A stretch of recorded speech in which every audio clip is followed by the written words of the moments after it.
What is up? Welcome back to the Lights Out podcast. Really excited for this conversation today. It's going to be interesting on several different fronts. There's a lot going on right now, and we're going to cover a lot of interesting stuff. We're actually going to start this episode of the Lights Out podcast with the announcements. It's not really something we normally do, but we're going to switch it up today. We're going to start with the announcements. Before we introduce you to my boy Ant, I'm going to list them off for you. We got three big announcements, really. Okay. One of them is not too crazy, right? It's basically Fury versus AJ, which will take place later this year, is going to have a belt attached to it. As it's being billed, the quote, fight of Britain. I guess they're going to make a special event based championship. Um, it is a big fight, and I don't really know. Like, some of y'all probably hate that, some of y'all probably love that. I guess to start off, let's ask Ant what he thinks. Ant, what do you think, bro? What do you think about Fury versus AJ having this event based belt? Are you in favor of stuff like this happening, or do you care? Like, what are your thoughts? I mean, the fight of Britain, man, that's a huge thing. Like, especially for the belts, for a belt. And I mean, this is. I mean, they are right. I mean, this is the Battle of Britain, right? This is the. I mean, we have two of the best in the world going at it.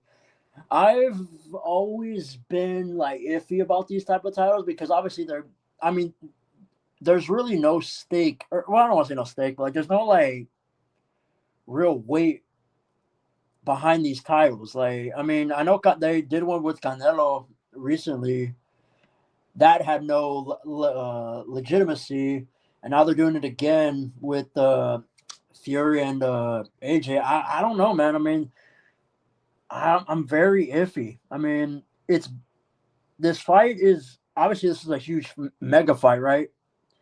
But and it leads into the nationalism and pride. Of course, this is obviously most likely it's gonna probably take place in Wembley or hell, even probably Tottenham Hotspur Stadium. I mean, that's as big as you can probably get.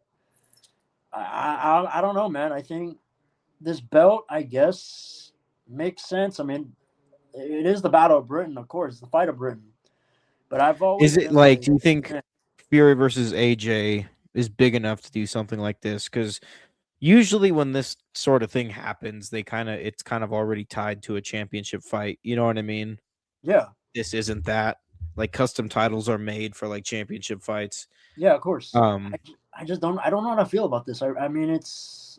I don't know. I really don't know, man. I. Custom it's titles are like, cool. honestly, I could care less. I'm just glad we're getting the fight. It's Yeah, something of like course. that I'll get hung up on with like pro wrestling, but with boxing, as long as we're getting the fight, like that's usually Yeah, of all course. I Because care I about. mean, because obviously wrestling and boxing are completely different, of course. And I don't mind custom titles at all. I just think it's just like whatever. I mean, I think you kind of hit the nail on the head, and I'll agree with you on that. I think it's kind of like whatever, almost. Yeah, I'll tell you what, this fight for Britain title to me already means more than the IBF Cruiserweight Championship, if you get what I mean. Or how about the WBC Lightweight Championship, if you know what I mean? These sanctioning bodies just stripping athletes of the titles for petty reasons, referring to Opataya and then, of course, Shakur Stevenson when he jumped up to junior welterweight. So I'll say that, man. I'll say that. I knew I had something to say about this. I didn't know what it was, but I think we got it out of us. So yeah, now we got two interesting cards to look forward to, man. We have a 4th of July card, and then we have Zuffa 8. And honestly, both have interesting implications. We have Shushu Carrington and Abdullah Mason defending their championships in the co-main and main event. Yeah, I mean, fun scrap. I mean, these are. I was honestly hoping for a Fourth of July card because I mean we haven't had one in a long time, and I don't know. I think this is probably the best we can. This is probably a good way to do it. I mean, obviously, what I'm looking at for Abdullah is obviously you gotta maintain your composure, and whether experience for his who's he fighting again? He's fighting is he fighting Cordona, right? Or Cordina? Correct me if I'm wrong. That is correct. Yes. Yeah. Okay. Well, can Cordina's experience slow the pace down for Abdullah? How will that come into effect? And then finally, I'm looking mainly for Mason. I'm mainly looking for his like punching. Let's see how he does, and let's see how his killer instinct is. I'm curious to see how that goes. I think my main concerns are, I think Mason gets way too confident, like defensively. I think that's a big issue in his game plan. I understand why he does it, but at the same time, it's like I don't know. I feel like you need to really like sharpen it a little bit. You can't rely on it all the time because that's how you either end up on the canvas or you end up knocked out. But and then on the other side, Yeah, obviously man. Cordina's experience too, man. Like how is he gonna he's gonna punish mistakes. He's gonna try to really outstrike Abdullah. Yeah, man. I like the co-main equally as much as the main event. I like both. Like that's not a knock on either, right? I think this is just a fun 4th of July fight that I'm excited to see for real. So, yes, we have Mason versus Cordina, right, in the main event for the WBO lightweight title. And then in the co-main, man, Shushu Carrington defending Oh that yeah, WBC featherweight title against Rene Palacios. that's gonna be a fun scrap, and I think he feels Dude, like a yeah. future face at That was the featherweight. one I was more excited for, to be honest with you. Yeah, But Abdullah Mason versus Cordina in itself, if that was the only like big title fight, would have gotten me down. I'm just yeah. excited to see both, really. I mean, I think Shushu is honestly a future face of featherweight. I think we can really make that distinction, or we can even make that argument. I think, and I think the division is really waited has He's been really waiting for a somebody I true mega enjoy fight, watching fight. huh? He really is. He Shushu is somebody I enjoy like watching fight. It's fantastic when he Yeah, of gets in there. It's a good fight. course. But this Mason versus Cordina will be interesting. I do think Abdullah Mason will have a good day, but you never know, man. You never know. That's the beauty of boxing. Then we get ourselves into Zuffa 8. Zuffa 8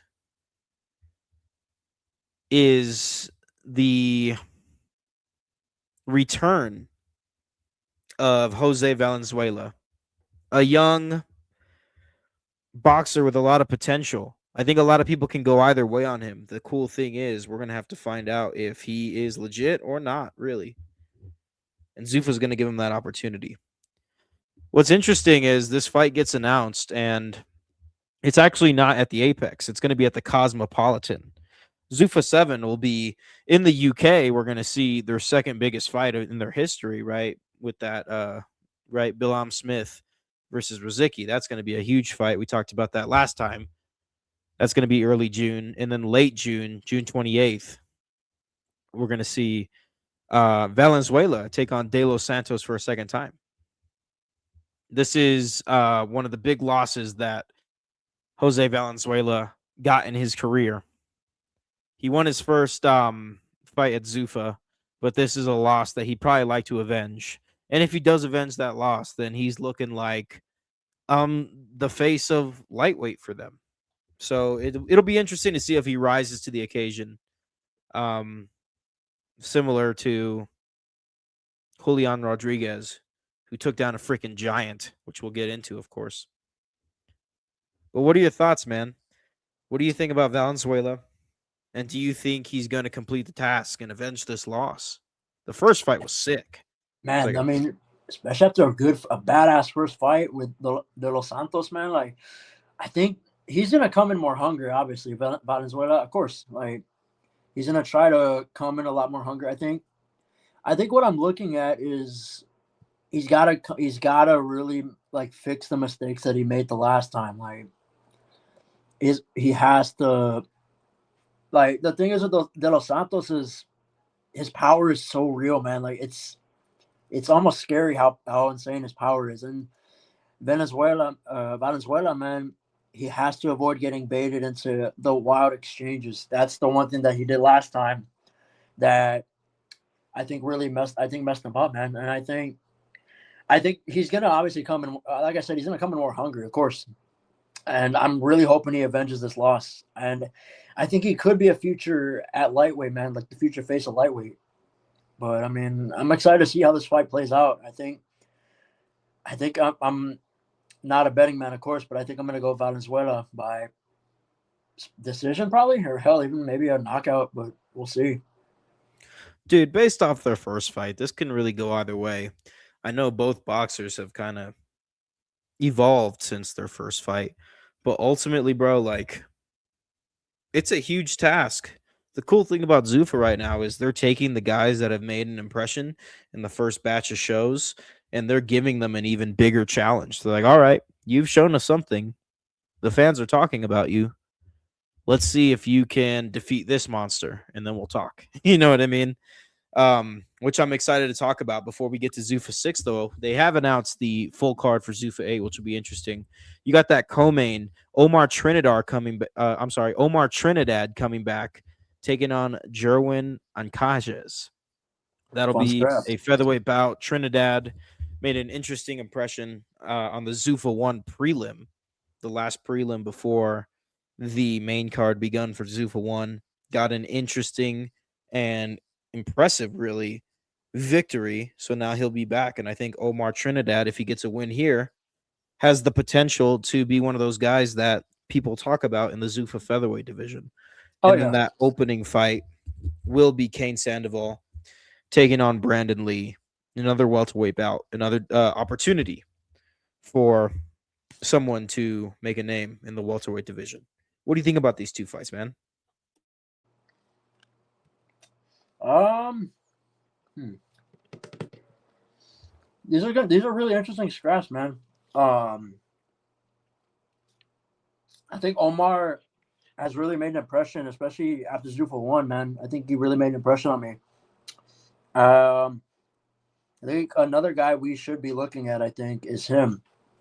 I think he has a resume to back it up, and I think if he wins this, I think this not only proves that he's a top fighter, but I think also that he should like be one of those guys we should be looking at, like as in Zuffa, of course. For sure. And who's the other fighter? Sorry, what was the other fighter? What was the other fight? I'm sorry. Not shit. Sorry, bro. My computer was getting a little shitty there. The other fight is Kane Sandoval, who Oh, was the first main card fighter against Julian, right? yeah. And Well, taking on obviously, Brandon Lee, who's obviously, 30 and 0. Right. So this well, is another opportunity for Kane Sandoval. Kane Sandoval lost to Julian Rodriguez, right, in the first ever Zuffa main card fight. But Julian Rodriguez, we have discovered, is a badass. course, And man. maybe Kane Sandoval can build himself a couple of impressive wins and get back in the talks here at Zuffa in the welterweight division. Yeah, But and man, this was. Brandon Lee, 30 and 0, man, he's got quite the mountain in front of him, and we'll see how he responds. Oh yeah, I mean the thing is now like how will Kane Sandoval respond? Like how will he like will he be able to rise up to the occasion? Especially when you're going up against a guy 30 and 0, man. That's a big mountain to climb. And man, Lee is not a slouch, dude. He can fucking fight. Like golly, that dude can act like that dude is a badass. And I'm really hoping Kane Sandoval like really steps up, man, because I'm a huge fan of his. Like I remember watching the fight with him and Julian. Of course, that was a fun scrap. And I think, I think if Kane can win and he can be the 1-30-1, and we got something. Might got another special guy, man. Yeah, man. Honestly, the hype of Zuffa really started with Julian Rodriguez versus Kane Sandoval. Like that was such a sick fight. So I'm excited to see Kane Sandoval make his name in Zuffa because I think he will. I think he's up to the task. We'll have to wait and see. Another guy that we saw that wasn't unfortunately up to the task. Somebody we saw at Zuffa 1 in their main card was Misal Rodriguez. And he opens up Zuffa 6 in his second fight here. And he actually takes a decision loss to Andreas Katsourakis, who just looked impressive and honestly had a dominant win over Misal. I mean, I don't think anybody's disputing the fact that Misal lost. Honestly, like tough to see Misal take the L there, but it does establish another middleweight, and I think Misal just ran into somebody that's going to be special here. And unfortunately, that means taking his first professional loss. Tell me what you thought about this Zuffa 6 opening contest. I think the best way I can put this fight is Misao ran into a damn brick wall, dude. Like Jesus, like this was. I don't even want to say it was as lopsided as it gets, but man, this dude, man, oh, that was tough, man. That was really uncomfortable. Well, I don't even say uncomfortable to watch, but man, it almost was. Like I felt bad for him, dude. Like it was, oof, it was a really uncomfortable, and he ran into a brick wall, dude. I mean, there's really nothing else I can say. I mean, his opponent just was honestly way better than him, and it was very uncomfortable to watch. Oof. Yeah, man. It was, I think Katsurakis is an excellent young fighter. I say the same for Misal, but sometimes you're just not the better man, you know? And I think there's room for him to recover.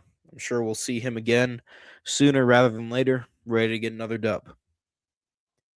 In the co-main of Zuffa 6, we actually had Julian Rodriguez taking on the undefeated James Perella. I mean, this guy was a freaking giant, man. Humongous reach. Humongous reach. I'm sitting here like Julian's about to eat his first loss too. But No, that doesn't happen as he dominates the fight, shows us that he's something special in the welterweight division of Zuffa, gets the win over this giant James Perella, which I think was very interesting. Both are undefeated fighters. Both have had the same amount of professional boxing matches. And Julian just says, look, man, I'm freaking special. All right. Misal might have let you guys down, but I got you guys. What are no, your thoughts on this co-main? I mean that dude is fucking huge, bro. Like Perella, Jesus, man. Like like it felt like I mean this dude's huge, man. Like and like Julian, man, he was having a hard time, like really like trying to break this guy down. He couldn't do it. Like, and I think I even texted you like after like mid fight. I think I texted you what is he doing? Like what like why is he like not why is he lacking urgency? And man, it was tough. But I mean, and he didn't really push, and Julian didn't really push for a statement finish either, which was a little shocking. But then again, I mean, you're fighting a big dude too, Perella. Come on, man. Like I wouldn't push for a statement if I had I probably that wouldn't type either. of Like looking reach at it now, disadvantage, bruh. If I had no, that like type of reach disadvantage, yeah, I'm getting no, that dub, and yeah, that's like all looking, I'm focused on doing. yeah, and like looking, That's my take. yeah, and like looking at it now, bro. Like, um, I was honestly wrong, dude. I think he should have maybe not gone for the finish. I think I understand why he kind of went. He went for the decision because I mean I don't know if the viewers caught it, but like what you said, man. Um, I really wouldn't do it either. I mean, especially with the reach advantage of that size, like no way, man. Like so now I understand why he did it. Now I understand why Julian did not go for his signature finish. Would I have liked it? Absolutely. But at the same time, I understand. And this was a very crucial win for Julian. I think he really needed this one. Yeah, man. And then we get to our main event. A new star is born. We have the returning Serhii Bohachuk taking on Shane Mosley Jr. Now, Shane Mosley Jr., I would say, is kind of the, how do I say this? He's the guy that flew under the radar when it came to who was coming to Zuffa. It wasn't even really announced. The fight card itself was announced. Mosley Jr. versus Serhii Bohachuk. And everyone was like, damn, that's a good fight. Because Mosley Jr., right, boxing royalty, he's somebody that a lot of people are familiar with and know. right? He really is Zuffa's most underrated star right now. You talk about fighters and then you talk about stars. And Shane Mosley Jr. showed us, man, I'm a star. And he did that by getting the finish, by getting the TKO against Bohachuk. Bohachuk, a guy that just swarms. Bohachuk, a guy that Zuffa would have taken to the top if they could, right? If he won this fight, but he didn't. And Shane Mosley Jr. sets himself up in a prime position in that middleweight division, which is it's interesting because right, like I feel like the middleweight division in like regular boxing right now is kind of at a standstill.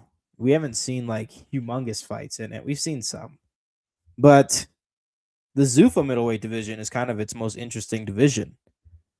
And of course, it's the champion hasn't even been crowned yet. So Shane Mosley Jr. gets this dub against Bohachuk and then calls out the golden boy, Callum Walsh, claiming he just can't wait to be king. Setting up probably the like one of, if not the most anticipated Zuffa fight, which would be Callum Walsh's next fight, essentially. And if it's against Shane Mosley, then that's cool. Sign me up for that fight, bro. Sign me up for Shane Mosley versus Callum Walsh. That's a fight like I need to see. Like that's the one. Like I need to see that fight. Like whether if it's in Zuffa, that'd be awesome. And dude, like going back to like this fight, dude, Shane Mosley, he fights so much like his dad. It's almost like scary. Like it's like whoa. Like he was extremely composed under the pressure and didn't even get dragged into the deep waters. And I think I even mentioned it last time we were on the show. Like I said, that Borchuk would really have to drag Mosley through the deep end. And and Mosley was calm, composed, and goddamn, he knew how to fucking swim, dude. Like Jesus, like it was awesome. It was awesome, man. It was a fun fight. Like I think this is how you make a statement, and I think this could really lead to, like you said, that fight with Callum Walsh. I think that would be a really fun fight to see, and I think there's no better way to start your career in Zuffa than with the win over Bohachuk, man. A And TKO over TKO, of Bohachuk. course, man. A Yeah, can't finish forget over TKO Bohachuk, who's at a that. beast. Come on, man. How can I forget that? How can I forget that it's a TKO? Come on. No way, bro. But It's been dude, a long yeah, week, like ladies and gentlemen. Zuffa, all it's been is giving guys an opportunity to make a name for themselves, right? And that's basically what they did with Opataya as well, who's their biggest star by far, who's their only big star, really. Truthfully, like they just said, here's the stage, here's a canvas, paint this shit, right? And then we've seen when guys return for their second fight, they're like, all right, that was cool.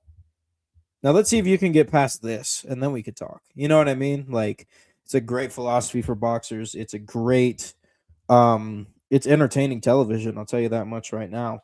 Oh yeah. And it just gives fighters the opportunity to do something with their professional careers at a moderate rate of time, right? Like there's a lot of aspects of professional boxing where it's like you're missing the point if these guys aren't fighting more than once a year. But yeah, it was cool to see Shane Mosley Jr. I would like to see him versus Callum Walsh,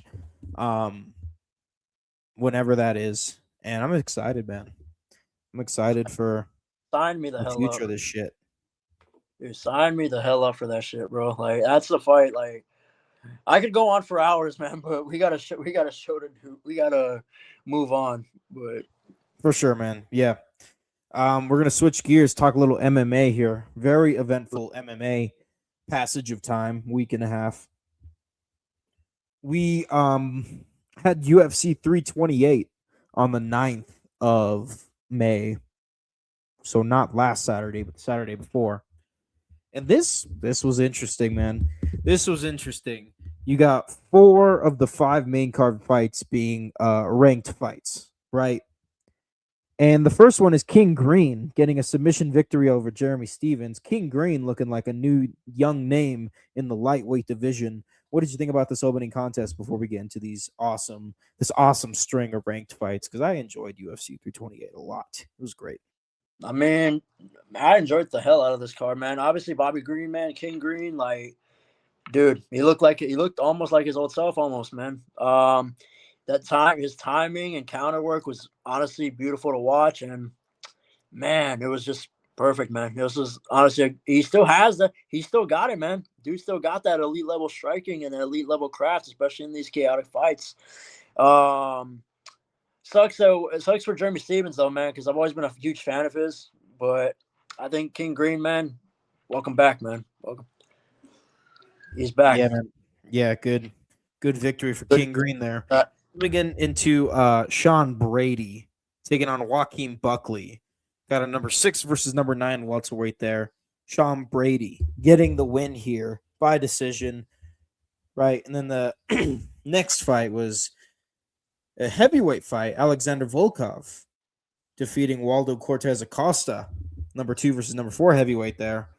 Just some good challenges for these rising ranked fighters. Before we get into the co-main and main, what did you think about these fights, brother? I thought they were really good. Again, going back to what we were saying, obviously the Sean Brady fight was a little more was probably a little bit more one-sided. But his Brady's grappling was completely just neutralized Buckley, man. And he was smart and very disciplined, and his game plan, chef's kiss, man, perfect. Buckley, obviously, he couldn't create enough separation, or really couldn't get the striking going, and I think that's really what messed him up. And I think one of the main takeaways I have for this fight is definitely Sean Brady's definitely a serious problem, especially for these top 10 welterweights, man. I think he's a really serious problem for these guys, especially with his grappling. And then as far as Volkov and Waldo, Volkov, that distance, that control, man, that he has, and the patience, textbook, and that IQ, man, that was awesome. Awesome to see. And dude, Volkov's still one of the smartest heavyweights in MMA right now, I think, man. Like, I think if I don't see him, I think this victory definitely earned him the number 2 ranking, obviously. And if he doesn't get like a shot at the title, whoever the champion may be at heavyweight, I hope he gets a title shot. I think he deserves it, and I think it's a long time coming. Yeah, man, for sure. We're going to talk more about heavyweight stuff. Definitely talk about it in just a second. I want to save it. But I definitely think Volkov benefited heavily from getting a good win here. And then the co-main, man, Joshua Van defending the UFC Flyweight Championship against Tatsuro Taira and getting the TKO on this dude, bro. A lot of people called for a premature finish. I don't know what you think, man, but I don't think so. I think bro was done. What are your thoughts, brother? This was a good fight. Finish, dude. Like, I disagree heavily, bro. Like, this fight. Well, let me just start out by saying this fight was fucking badass, number one. And I disagree heavily with the people claiming that it's premature stoppage. Tyro was out cold, bro. Like, he was not responding at all. And like, I know people want to see a knockout, right? We want to see guys go out. This is the Lights Out podcast, of course. But you got to remember, man, fighter safety too, man. Like, that's a huge thing. And dude, Van was just killing him, especially in that last round. Like, that was, damn, man, that was impressive. Like, Van is that dude. Like, obviously, we still have that rematch with Pantoja, but we'll have to really wait and see if that comes to fruition. I'm sure it will. But man, like, I disagree heavily with the premature stoppage, dude. Like, he was out cold, like he was not responding. Like, the fight was over, dude. It was over. Like, you couldn't.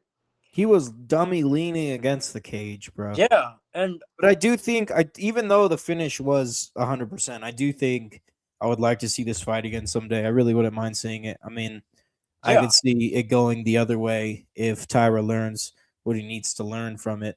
yeah, but I think right now the fight to Yeah, make is definitely that rematch with Alessandro Pantoja. Like, I for sure agree with that as well. That's a huge fight, dude. That's a main event. That's not a co-main. That's a main event. no, absolutely. I mean, that's Yeah, the fight to make because I mean, obviously the first fight didn't really. I mean, mainly down to freak injury. There wasn't. It was nobody's fault, of course, yeah, but due to freak injury, man, like you got to do that rematch again. I mean, I would like to see this fight again. Tyra get another title shot, whether he fights Pantoja or Van. I think Tyra is if Tyra can learn from this dude, like he can really like be a threat, like, and he might become champion, dude. Like he might make history. Of course, he was trying to become the first Japanese UFC champion, but it didn't happen. But fun scrap either way. This was honestly yeah, this is probably my favorite fight of the night. yeah, bro. For sure, for sure. Main event was a good fight too, though, man. Like we're talking about maybe seeing a rematch. I would like to see a rematch of this main event as well. Yeah. Like both the co-main and main event showed us what could be potentially beautiful trilogies for the future of UFC. Mm-hmm. Of Really, at best. Like, is that going to happen for either? I don't know. We'll have to find out. course. But I thought that these matchups had a lot of potential. And that's really something I think that the UFC has been missing a little bit, unfortunately, is just you got some dominant champions, and that's really fantastic. But where are the fights that we're going to enjoy the first, the second, and the third? Right? Like, they kind of forced Volkanovski and Diego Lopez, and I was fine with it. Like, they were okay fights, but obviously, we're not going to get a third one of that. Hopefully not, at No, least. because the problem is with that fight is that like it happened too it happened too soon. Like Lopez was not ready for that second fight. Like obviously, like it was clear from the start. Like it was all Volkanovski, and and I know we're kind of debating here a little bit, but like that fight should have not happened. Shouldn't have. Yeah, And man, for sure. Let's I did get look. into it, man. Yeah, Strickland gets the decision over Khamzat Chimaev. Once again, Sean Strickland is the UFC middleweight champion. This shit was close, man. This shit was close. This shit was close. Honestly, in my humble opinion, it pretty much could have gone either way. Interesting fight, though. What are your thoughts, man? What are your thoughts on this fight? well, actually, I kind of want to I wanted to ask you that, man. Like, because I remember after that fight, you had said that you had said something really interesting that really has stuck with me for like these last since we started, man. Like, I believe you said something like about how it was very controversial. I think Strickland got it, dude. I really think so. I think we can disagree, of course, but You know, I think I'm not denying that Strickland won this fight. I just think it's confusing because he like held off Chimaev enough. Like he was definitely on the ground quite a bit, but he like seemed to have held up against Chimaev enough to get the victory. And is it one of those things where the UFC is going to be stingy on like, all right, if you don't freaking dominate on your ground game, if your ground game is all you're going to do and you don't dominate, you might lose the fight. Like, is that you think that's the direction that we're going? I'm all for the direction. I'm just shocked by it because I don't know. I guess I just didn't see it coming, but it I makes sense. I think I'm more shocked that Sean was able to control Hamzat for that as long as he could. What was it? I think they said 3 minutes. I think nobody's ever done that to Hamzat, dude. Like, holy shit! Like, and like I said, going into this fight, I said that Strickland has that very awkward style that kind of like how Duplessis does. But man, this was as close as you can get, and I think this is one of those fights where I even said it like when I texted you, like this is one of the decisions where it could have gone either way because this reminded me of like the Holloway Volkanovski fights, and then of course UFC. What was it, 143 when Condit fought Nick Diaz? Like that could have gone like those fights could have gone either way, and this is another example of this. This fight was another example of how razor thin and how like close a decision can be. Like, Yeah, man. No, that's what it's all about, man. Like honestly, I am not upset about it at all. not of course Like I think I was just a little shocked. Yeah, me too. I think this was like it was just too freaking close, man. It was just way too freaking close. And it didn't feel like Sean did enough. But he did a lot, it's just I guess like with tradition, we're used to seeing that coin flip go to the champion. You know what I mean? Yeah, But in this case, it goes to Strickland, and I'm okay with that too, yeah, of honestly. course. I mean, I'm fine with Strickland as champion again. I mean, he's pure entertainment, dude. That's the thing with him. He's I just can't believe he did it, bro. I didn't think he would. I didn't think he would do it. I really didn't. I doubted the hell out of him. Everybody doubted the hell out of him, but somehow It's this. kind of cool because it was like Strickland's, baby face turn. Like he's been young, he's been rowdy, he's been champion, he lost it, and now he's climbed back to the top against an impressive Chimaev, somebody that you know looked unstoppable, really. And you have Strickland kind of coming back into the limelight and saying like, "All right, it's great to be back," and Yeah, really having a positive attitude about it towards the end. yeah, Honestly, this UFC 328 event was obviously the last big UFC event before we get to Freedom 250, which can potentially be a once in a lifetime event. Um, I'm entertained and I'm excited, right? I feel like sometimes the Charles Oliveira getting the BMF title type shit that happens really takes the wind out of our sails.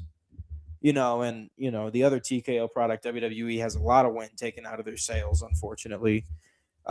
It's just kind of this TKO dread that's happening to UFC and WWE, and we watch both of those shows, so we definitely see it. But you put on a good show like this, you have some interesting shit go down. You put on some competitive fights on the undercard. That's all you got to do. UFC's just got to do UFC, right?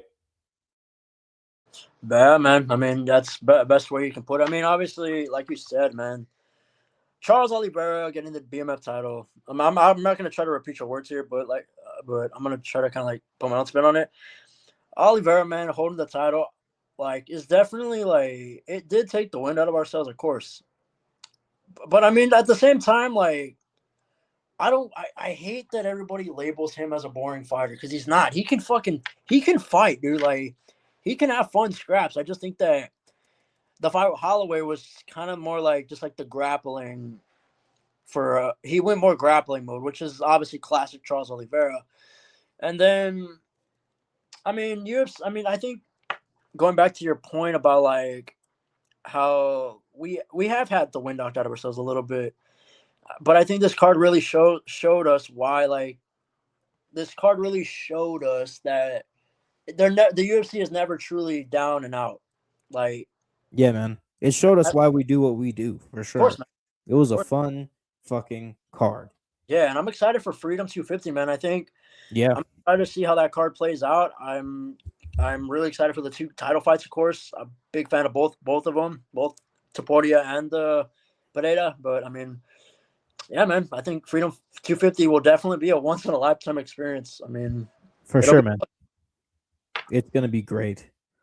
I wouldn't mind seeing them do it every year. I can like seeing a Freedom 251 and 252 and all this stuff. I can see it too. I mean, I I don't think know if that's what they're gonna do, but I wouldn't mind because I like doubt it, if you bro. kind of just build the year around one big event, you can make it happen, dude. The That shit reason could be premium. I think that's what's best for UFC right now. I think the reason why they're not gonna do it is because obviously it's 250, right? It's a big America, obviously America's birthday, of course.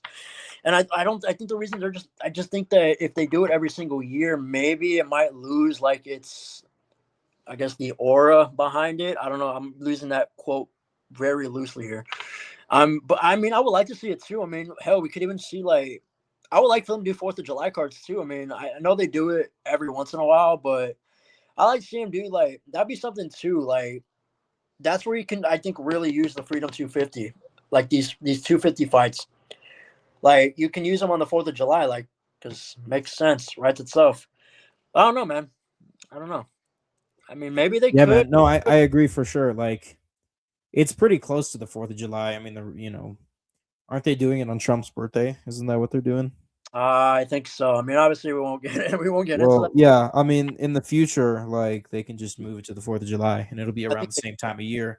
But really, what I'm trying to get at here is you're asking UFC to put one big show on a year. And I think the numbered events haven't been that and have had no incentive to be that. This gives fans an incentive to look forward to a big show. That's Because true. then you got the first couple of fights in the year having big implications toward the big yearly event. Yeah. And And then the second half of the year could just be what it is. Like I think this is good for the progression of UFC because they are more than capable of putting on a big ass, crazy ass card once a year and then having those numbered events just be, more so business, more so getting guys out there. But I think the only thing that we look forward to in around the summertime is International Fight Week. That's the only big thing. That's the only real big show that the UFC has. And obviously, like some of the a lot of the international fight weeks have actually been not too bad. I thought they were pretty decent.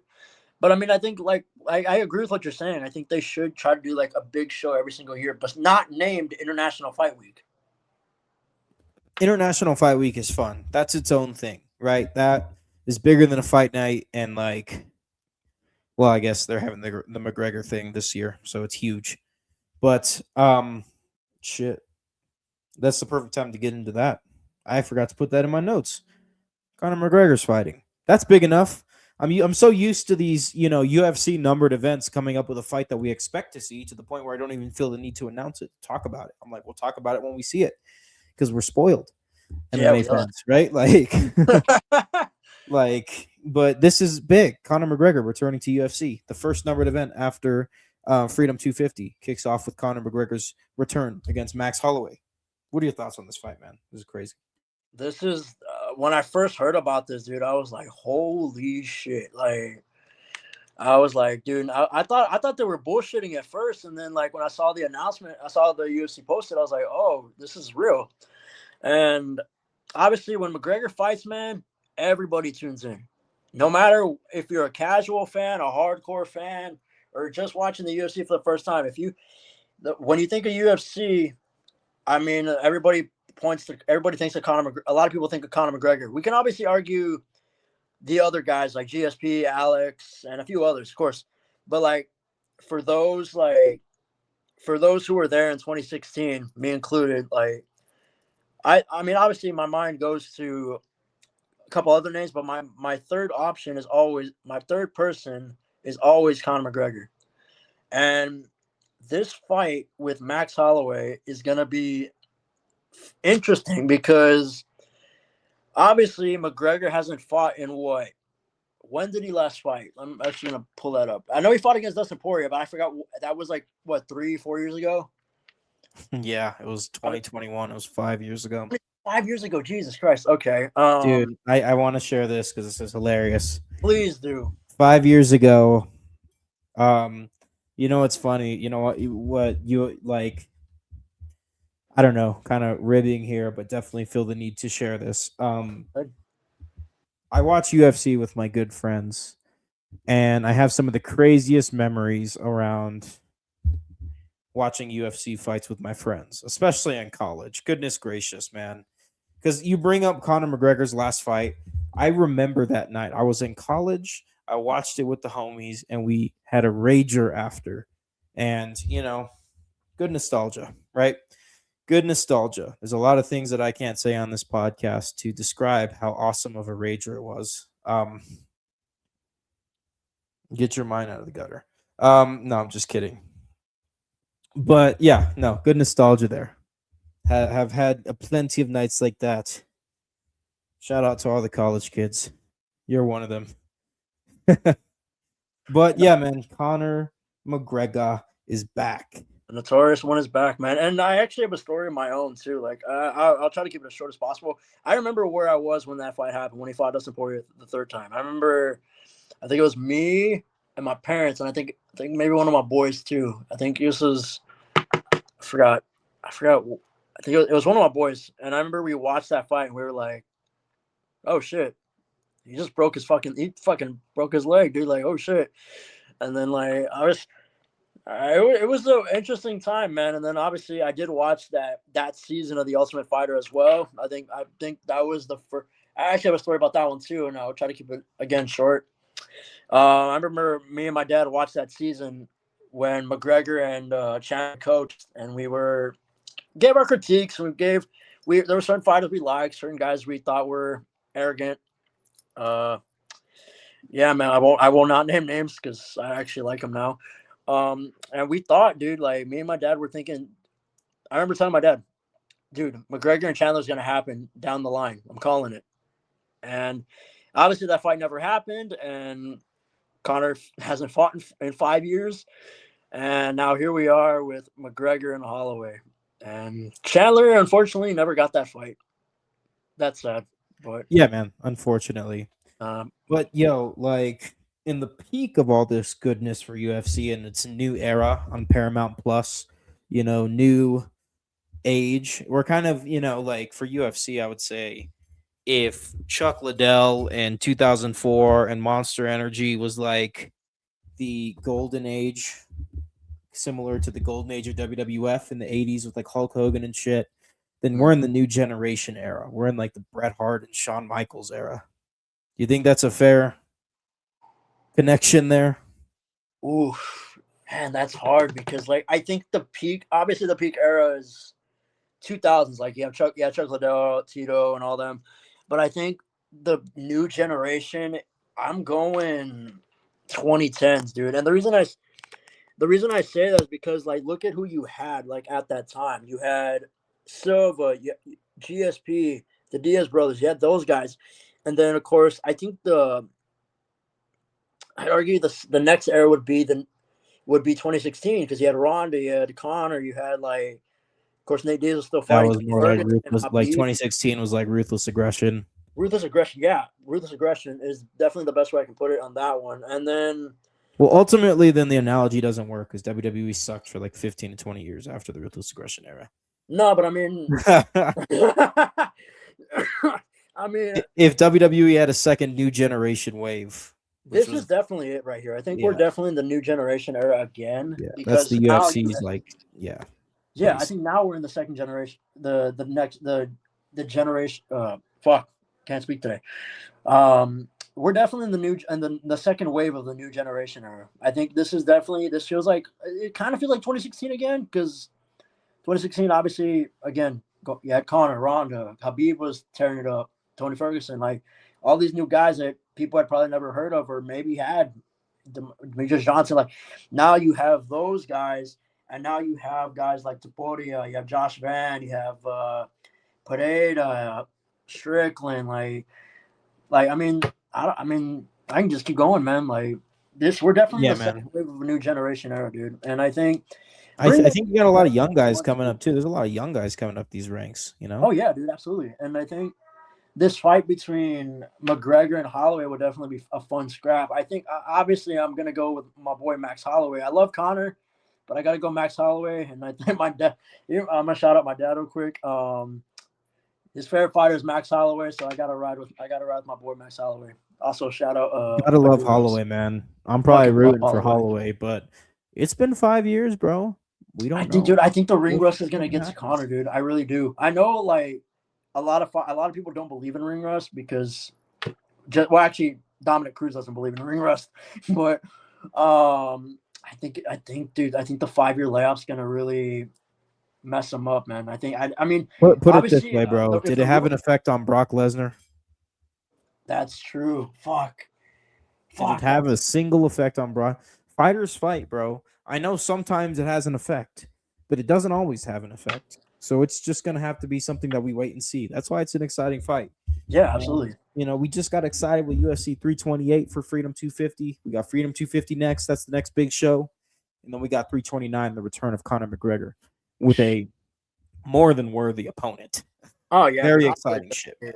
And then definitely. in the midst of this kind of little peak we got for UFC going on here, we have MVPs, most valuable promotions, first MMA event. Very interesting here. The first main event for this MVP show is Ronda Rousey versus Gina Carano. The return of Ronda Rousey. And here's the thing, man. Like, what we saw with MVP MMA was interesting and flashy. But beyond the surface, you're like, does it have any sort of, is it a once in a lifetime event? Are they going to do another one?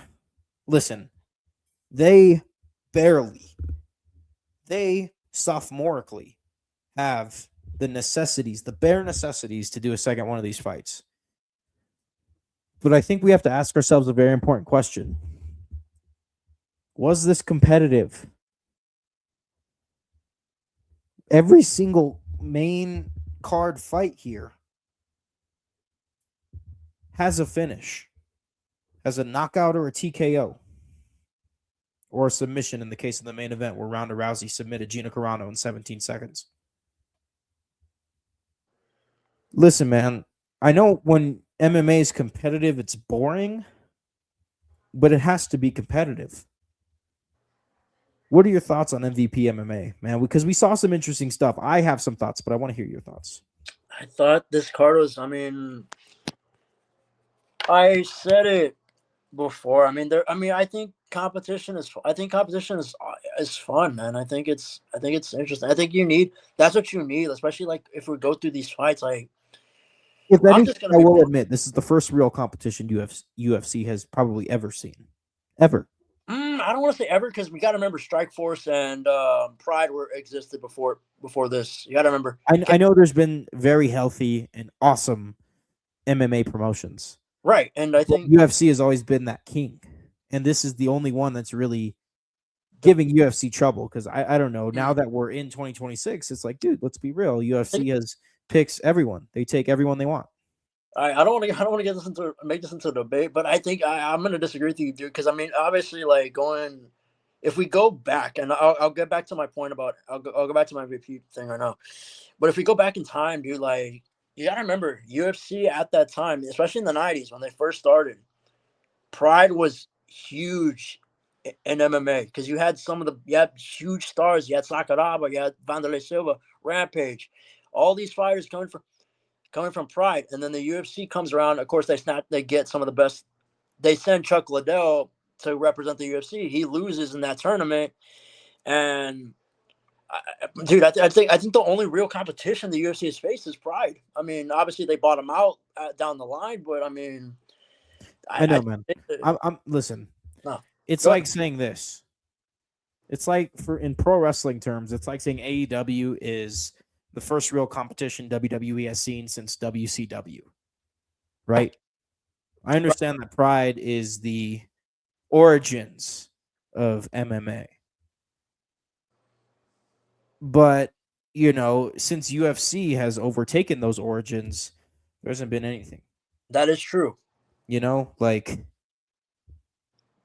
it's, I guess, Bellator tried. Let's there's just put it that way. Bellator is like TNA, Yeah, they kind of and are. WEC was like ECW, and Strike Force, I would say Strike Force was more like because I mean, if we again if we go back, like they had they had good cards too, and same with the Elite XC as well. If anybody shout out to the OGs, remember that promotion? Like I think they'd probably be like because to say Strike Force AEW is a reach because Strike Force was so good. Strike Force was Ring of Honor. Strike Force definitely Ring of Honor. I think Elite XC could also be classified as Ring of Honor as well because that promotion was so short lived. It's just gotten to a point where UFC has had everybody for a very, very long time. Yeah, And MVP is like the only spark. MVP MMA is the only spark that's been like any sort of competition that lights a fire under the UFC's ass. yeah, Right? absolutely. Is this going to continue to light a fire or is this going to burn out? Is I like my real question. I Right? think, man, this is tough And because I have an idea here, man. go ahead. You try to bring back Nate Diaz, he takes the L. Ronda Rousey and Gina Carano are probably not going to stick around. If they do, that'll be cool.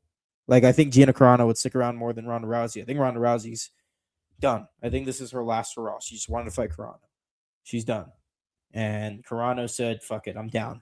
But I don't know if she's really, really about that. We'll have to wait and see, I guess. Nate Diaz, fan favorite, returns. Doesn't do anything. I'm sorry. I wanted to see Nate Diaz do something here. gets busted open and takes the L. And then we have Francis Ngannou here, who's been this boogeyman, the only fighter that's not in the UFC, but that's like popular, like a top UFC guy, right? Francis Ngannou. And he gets a big first round knockout. John Jones is there, right? And obviously John Jones has retired.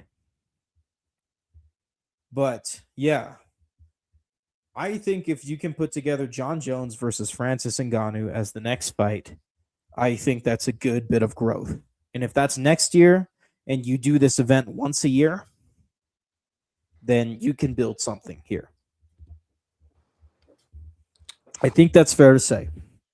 Right? I think that's fair to say. I think if you come to me with Francis Ngannou versus John Jones, because I'm sorry, that fight is more prestigious than the UFC heavyweight title right now. The current UFC heavyweight title. I'm not saying the legacy of the UFC championship, heavyweight championship. I think the reason why the UFC heavyweight titles lost its meaning is obviously because John Jones did not want to fight Tom Aspinall. Like that's the reason. And then obviously like all the clusterfuckery of that title just in general. Like who's managing Tom Aspinall? Is it Eddie Hearn? Isn't it Eddie Hearn? Yep, it is Eddie Hearn. Yeah, okay, let's say we get John Jones versus Francis Ngannou, and then the winner of that fight takes on Tom Aspinall. I think Aspinall might. I'm gonna be honest, but I don't want to start any rumors, but I have a weird feeling Aspinall's gonna leave the UFC, man. Like in a short amount of time, and I think I see the perfect fucking chemical combustion going on right now. No, Francis versus Jones is definitely the fight to make because that fight makes the most sense. It's the fight that we should have got. But you have the current UFC heavyweight champion just chilling there with Eddie Hearn. Yeah, of course. Eating popcorn. Yeah, of course. And I think and this is like you can put a heavy and you can call it the mixed martial arts heavyweight championship of the world or whatever. But whatever you want to call it. But immediately that would be a championship that means just as much, if not more, than the UFC heavyweight championship, which is concerning. Like the pipeline is there to have 3 events. 3. I don't know what will come after that. I really don't. They would have to build the hell out of something. But 3, nonetheless. Yeah, I did want to talk about the fights themselves, and I'll say this: I think that would be interesting. I didn't want to talk about the fights, but then I want to get to your point too about that heavyweight title. I think Ngannou versus Jones is definitely the fight to make because that's a fight everybody's been wanting to see. Like we've all been clamoring for it since Ngannou even got to the UFC. Like that's the fight. Even when we became champion, like we all wanted to see him fight John Jones. And bro, he was at the event. Jones was at the event. Yeah, of course, holding his hands up. Like make the fight. I think they want to make the fight, and they're telling us we want to make the fight. That's what that is. And if they can make it happen, and then shit, I'm all in. I'm all in. And you know, competition always sharpens excellence. So of course, we'll only see better and better come from UFC if this shit goes down. It'll be a shame for the UFC, really, right? It'll be a huge missed opportunity, but they'll be all the better for it. And the one thing I do want to say, man, please don't bring back Nate Diaz. Please don't bring back Junior Dos Santos, man. Because like these guys, like I know they want to fight. I get it. You want to fight, and you think you still got it in the tank. But man, like you know how much of a Nate Diaz mark I am, bro. Like I love the Diaz brothers. I've always been like they were the reason I got into this sport to begin with. But please don't bring them back, dude. Like they have nothing. These two have nothing left to prove. Like. I don't want to see Nick in there. I don't want to see Nate in the cage. I don't want to see Junior Dos Santos in there. Like Nate wants to come back. Nate said he wants a rematch against Mike Perry. I mean, all the power to Nate. All the power to Nate. But please, for the love of God, do not bring back Junior Dos Santos into that. He's too damn old. He can't fight. He looked like he was completely lost out there, dude. Like he could not. Like. It reminded me of almost like BJ Penn, dude. Like when BJ Penn was on his last legs, like he looked completely lost out there, Junior. Like it's over, dude. Like this isn't the prime Junior Dos Santos from the 2010s that knocked out all these heavyweights, man. Like it's over. It's all over. Like you have to stop. Like, and I get it. like I said, these guys want to fight, right? And they make good money. Money talks and bullshit walks, right? But enough's enough, man. It's I over. think it's going to be an unfortunate thing that we see a lot of I know, and it with sucks. with this because they're going to want to build cards and they're looking at doing it once a year. I know, and just please do not bring Shogun Hua in, bro, because that dude, like, oh god, don't bring him in either. I know they're saying he wants to fight too. I think if the rumor's correct, but don't bring him in either. And but overall, like, I think this is a fun card. I mean, all the fights, like, hey man, ended in finishes, and that's the one thing. Like, if I had to show this like one card or like tell like somebody, hey, check out this fight, I would definitely show them one of these fights on this card. Like, to a non MMA fan, I would show them one of these fights. Yeah. Yeah, that's, I agree. I think the UFC has become very like industrial and mundane, right? Like, and that just comes with decades of success at this point, man. Like, it happens. There's nothing wrong with it. You couldn't have avoided it. It just happens. And with that comes the danger of something like MVP coming around, finding a big home like Netflix, big stars, big potential, big pipeline to make better heavyweight fights than the UFC currently is right now. And here we go. Let's see what happens, man. Very excited, man. But we got to move on. Yeah. Good showings from Ronda Rousey, Mike Perry, I guess. Francis Ngannou for sure. Right? And we'll see if these guys are here to stay or not. We'll find out. And if they are, it's going to be in a big way. There's no other way. What about that other guy? Before we move on. Well, I did want to talk about that other guy. What's his name? Pyrenees, when he fought Kenneth Croft. Yeah, I mean that looked good. Fun. That looked good. That was fun. I did want to ask, like, what's your opinion on him? Like, do you think he has a bright future ahead of him, or do you think, like, I think this was my thing? Here's my thing, dude. Is I'm not sure if these fights were competitive. They were flashy. They all had a big finish, but were they competitive? That's true. So that's my thing. And if they could like make more competitive fights, which, listen, I understand that's hard to do with the UFC existing, because if the UFC is anything right now, it's competitive. It may be boring sometimes for casual fans, but it's competitive. And this just didn't look competitive to me. Everything else we talk about is competitive. I wasn't sure if this was. Here's my thing. Here's what I would want them to do. And I don't want to say if I'm MVP, try to get as many PFL fighters as you can. Like, I mean, I love Scott Coker. I love the shit he did for Bellator, and obviously I love the shit he did for Strikeforce. But if I'm MVP, dude, get the best available PFL fighters that you can. Try to buy out their contracts. You got the backings. You have the financial backings. Try to get as the best from the other promotions as you can, whether it's one championship, whether it's the PFL, whether it's any promotion. Like, you can even get some like guys we've never heard of and kind of do like a Zuffa situation too. Like I think you acquire the PFL. You have to at this point, because the PFL is already on their last legs, dude. Like, I mean, the Bellator was already on the way out, and I remember where I was, and I remember going live when Bellator collapsed and was bought out by the PFL. I remember doing that. I remember doing that episode, and I think, dude, like, it's time, dude. I think it's time to really put the PFL to rest, and I think now is the perfect time to buy out the PFL and try to get the best available from one championship. And you can even go. You can even get guys from. I think Ryzen is still available. I think Ryzen is definitely still around. I think. And then that's going to be really interesting if that happens, dude. Because I could see if they make this more competitive, it could be a lot better.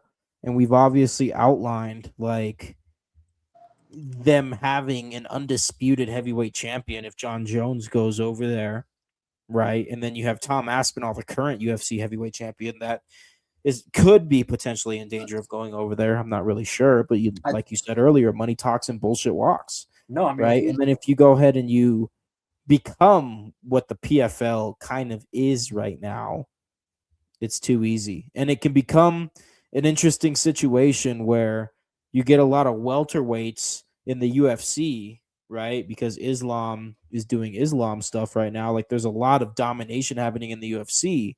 And then you get a couple of these guys like just jumping ship, and this becomes huge. It's going to take a long time for all this stuff to happen, but nonetheless, it's possible. yeah, I mean, I think they should. I think they should just at least try to at least get as many as the best available as you can from like the lot of the PFL. You can get Rise. Of course, I mentioned Ryzen. I think K1 is still around. No, K1's not around anymore. One championship is still there. I mean, dude, they can do it. They have the backing. So The yeah, fragments are there to and I pick. They think just got to pick them up, and they haven't picked them up yet. yeah, They had a big showing, and they have potentials to have like two other big showings. But yeah, yeah, they and got to then pick up the fragments. and then one more thing, and then we'll move on because we've been talking about this way too long. Um, I think it's obvious. I think even Jones himself said he wants to get out of the UFC, his UFC contract. So that fight is, I think, closer than we think. It's gonna happen. Yeah, man, it's going to be interesting for sure. In it's kind of interesting because potentially like in taking his eyes off of UFC to work on Zuffa boxing, Dana White might be in a pinch of trouble here. But let's actually revert back to boxing, right?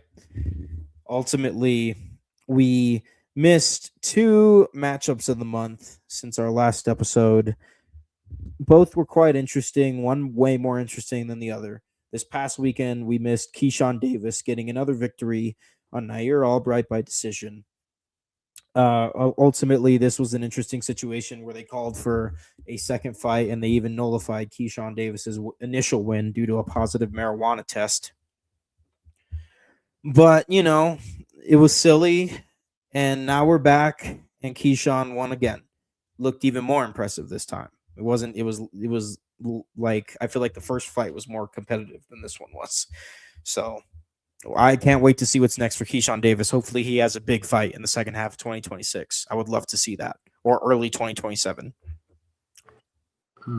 I think so, man. I think he looked a lot more. He looked a lot more sharper this time. I think he looked a lot better than if we compare the first fight. Like I think, like you said, man. I think he really, if he doesn't fight in later 2026, I think he can really make a run for it 2027. And I even have some little notes here, man. I liked Keyshawn's like control and his composure and his control, man. He did not look rattled. He did not look rushed at all. That was awesome. Great footwork and timing, clean. And and the one thing that I've noticed too is becoming less. He's becoming extremely less flashy, and he's showing more efficiency, and that's a dangerous combo. If I think Keyshawn is here to stay, man. I think he's gonna be a huge. I think he's definitely gonna make a run for it, dude. Yeah, man, absolutely. The weekend before, we had Fabio Wardley defending the WBO heavyweight title against Daniel Dubois, Holy shit! which was something, man. They marketed this fight as "Don't Blink," and that was on point. Dubois gets dropped twice within the first 3 rounds, and then has an epic comeback and destroys Fabio Wardley, getting the TKO and taking that WBO heavyweight title. Oh my dude, this was one of the best fights I've seen ever, I think. Ever. This was some good shit. Oh, dude, like this was one of those. I love the fuck out of this fight, bro. Like this was awesome. Like I know we say like, oh, like this fighter had a rocky moment or whatever, but this is dude. This is that rocky moment, dude. Holy shit! You get knocked down 3 times in multiple rounds, and you've come back, and you make the comeback of your life, probably, and you win. Dude, that's something like we're gonna talk about for years to come. Like That was an awesome performance from Daniel Dubois. Like I doubt I really did doubt him, bro. I really did. I doubted Dubois because obviously I kept thinking about the Usyk fights. Obviously, he couldn't not hang with Usyk. But man, I was so wrong about this fight, dude. I thought Wardley was gonna just like chop him down, but man, I'm Yeah, so. This is the one time I'm happy to be wrong. What a fucking night! What a fucking fight, dude. Probably, and I'm gonna agree with you, dude. This is probably the greatest fight I've ever seen in my life. Like, it's one of them. Actually, I'll go one of the greatest fights I've ever seen in my life. this was crazy. I mean, you got competition all over the place. You have boxing forming into something that we haven't really seen it form into in a long time. And this was interesting, right?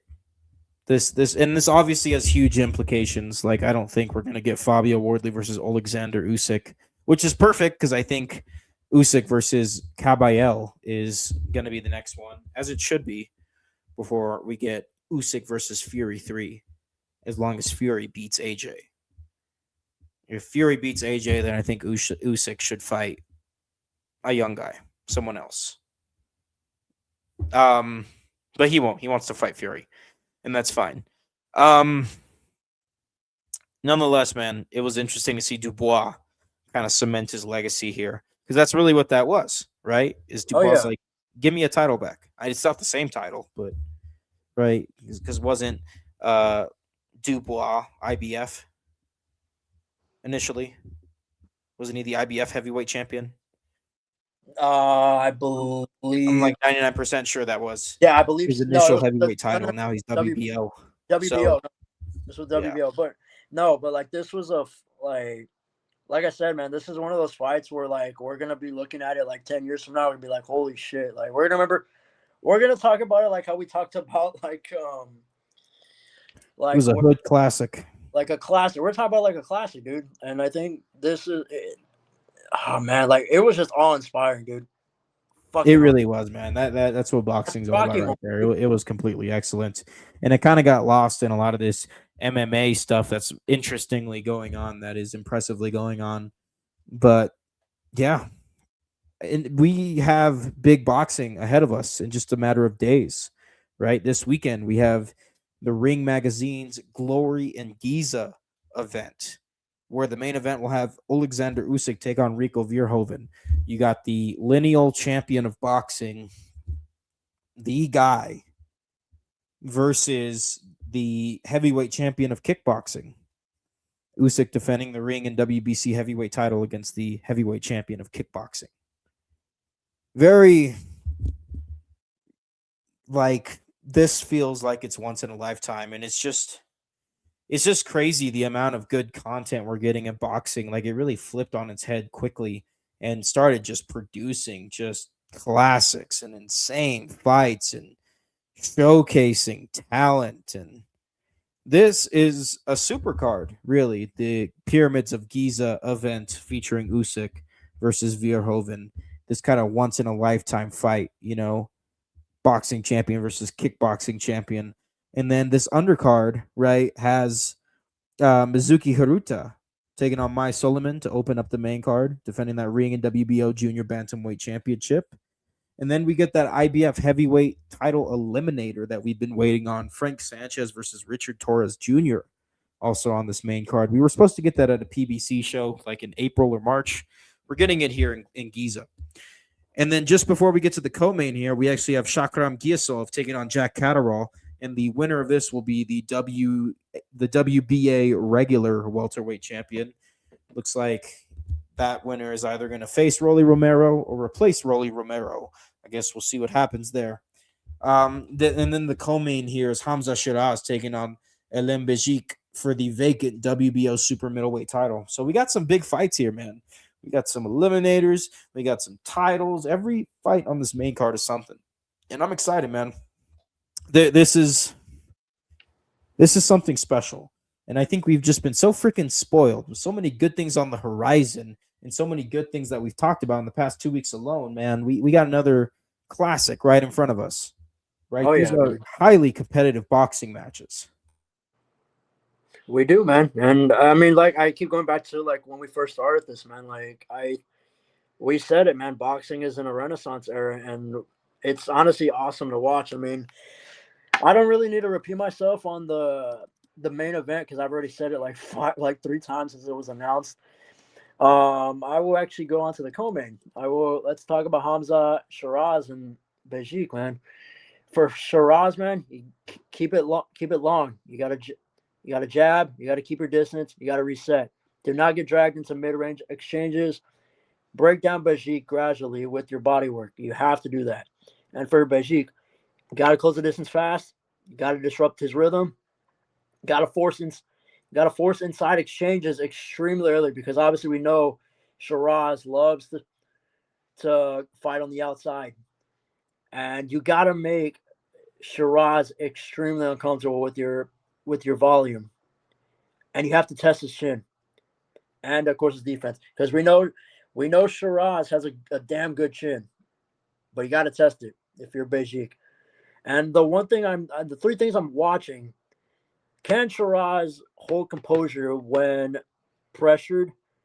Does his power carry up cleanly at the world level? And finally, for Beijing, how will his ability to turn it up and turn it into a physical fight, will it work? Those are the 3 things I'm looking for.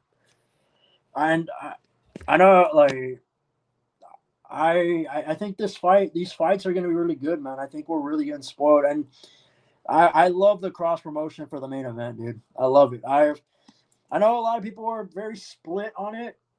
I mean, obviously, because it's almost like a mismatch, almost because it's a boxer and a kickboxer, right?